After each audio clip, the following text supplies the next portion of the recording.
welcome to another pen video from me, Penultimate Dave. So I have here another pen for unboxing and review.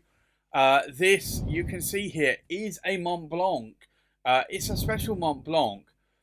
It is Karl Der Grosse, or Karl the Great, a homage, Charlemagne, and it is a 4810. This is my second 4810. I'm actually quite glad of that. I think the first 4810 was the Sir Arthur Conan Doyle Montblanc. So I think let's unbox this pen. I got this from Roy at Izod's. What I feel is a fairly good deal on this pen compared to what I've seen it online for elsewhere. So it comes in this wooden box. There is a slight damage here to the edge of the box here from storage. It doesn't bother me too much. Yes, it might reduce the resale value a little bit, but I don't think it's going to. If I open that box, you'll see there it says Montblanc, and then you've got Montblanc homage and Charlemagne limited edition 0134 of 4810. So I think let's remove the pen from the box and I'll show you the pen in all its glory. So this is a beautiful pen. It reminds me very much of the Visconti Divinas that I have in my collection, although they had twisted, faceted silver rods, but not the entire cap and body was silver. Sterling silver. So this really is a beautiful pen. You can see here it's got the Montblanc star or mountain cap or snowflake, depending on what you want to call it. You've got a jewel there on the clip, and you can see this intricate work there, and you do actually have the serial number there as well, and you can see there that this is quite a nice pen. That same artwork here is also down on the cap band, which is a little bit unusual. And again, you've got some hallmarks there as well.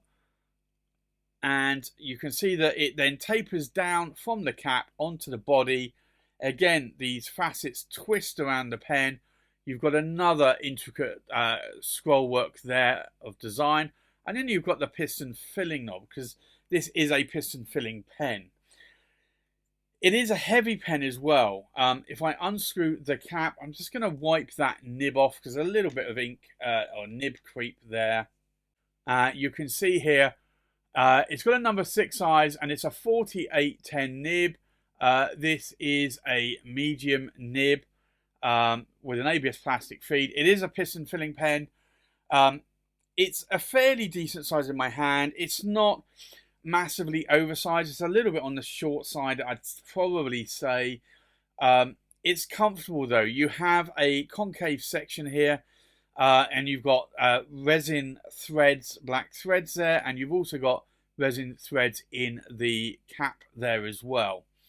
But it is a comfortable pen to hold. It is quite back weighted around the center point here, because this is all sterling silver, but it has got a resin section here. Can I post the cap?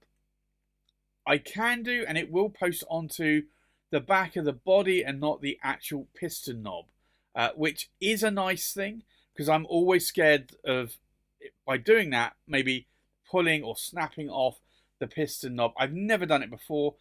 I have seen horror stories of others in the community doing it, so I'm always wary about posting those caps.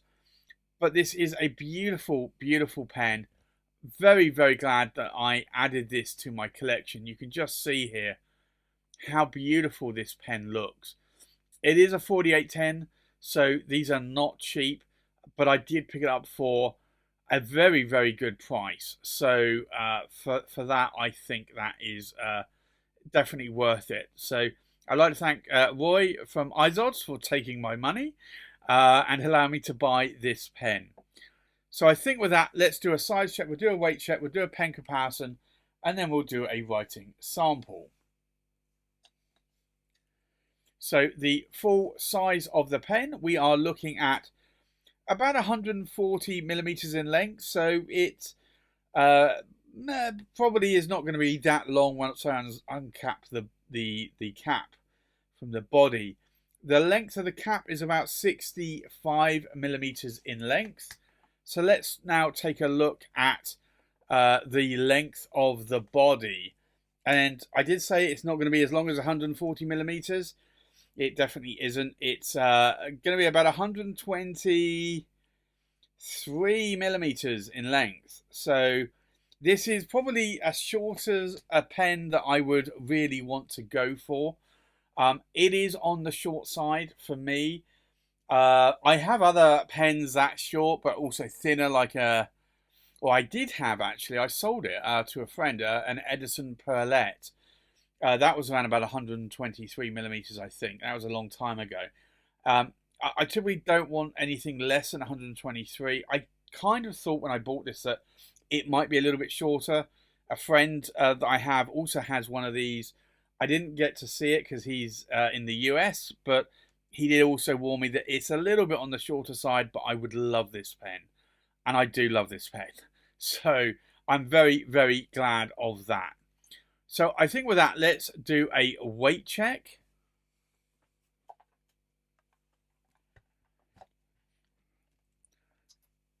Now, this is inked up, but also bear in mind, this is a sterling silver pen.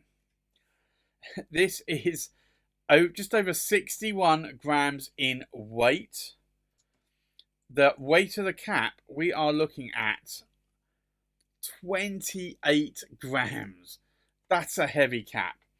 And then the weight of the body, if we can make sure it doesn't roll, we're looking at just under 33 grams in weight. So it's a heavy pen. It's not the heaviest, though, that I have in my collection, but it is still quite heavy. But this really is a beautiful, beautiful pen. So I think with that, let's do a comparison with other pens.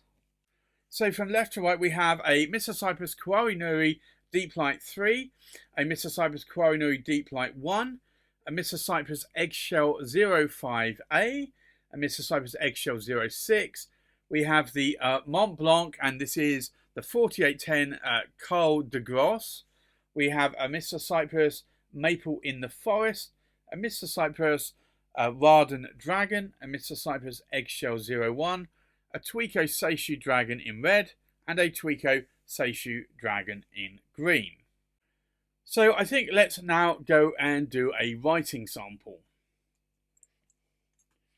So this is the Montblanc, and it is the 4810, and it is Karl Der Grosse.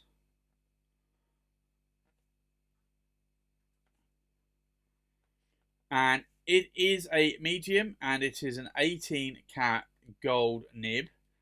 Now, this is an ink that I broke out because I've not used this ink in a long time.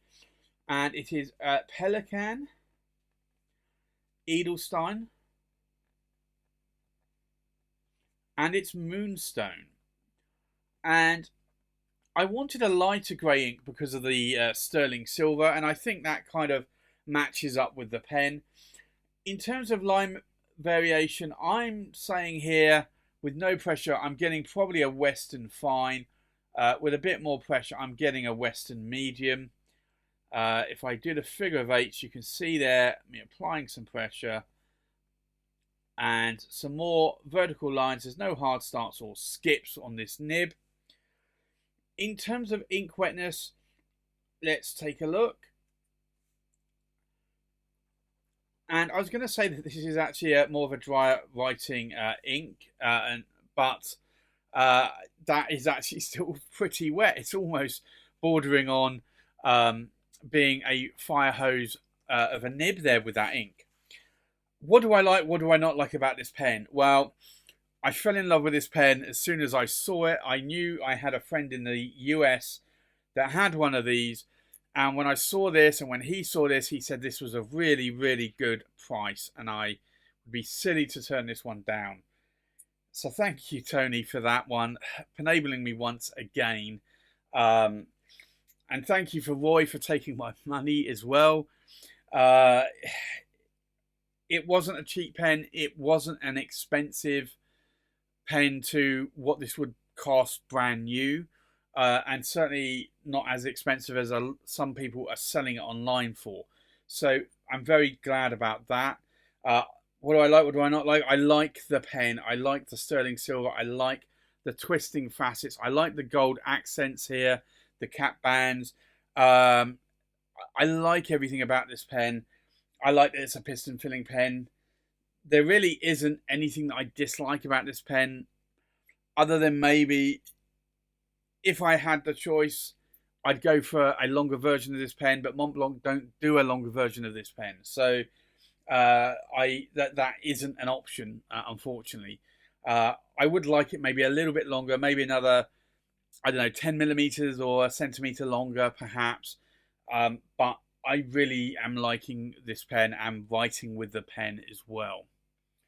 So there you have it. That's my unboxing and review of the Montblanc 4810 Karl Der Grosse in a medium 18 karat gold nib. Thanks for watching. Please like, comment, subscribe, and I'll see you on the next pen video. Bye bye.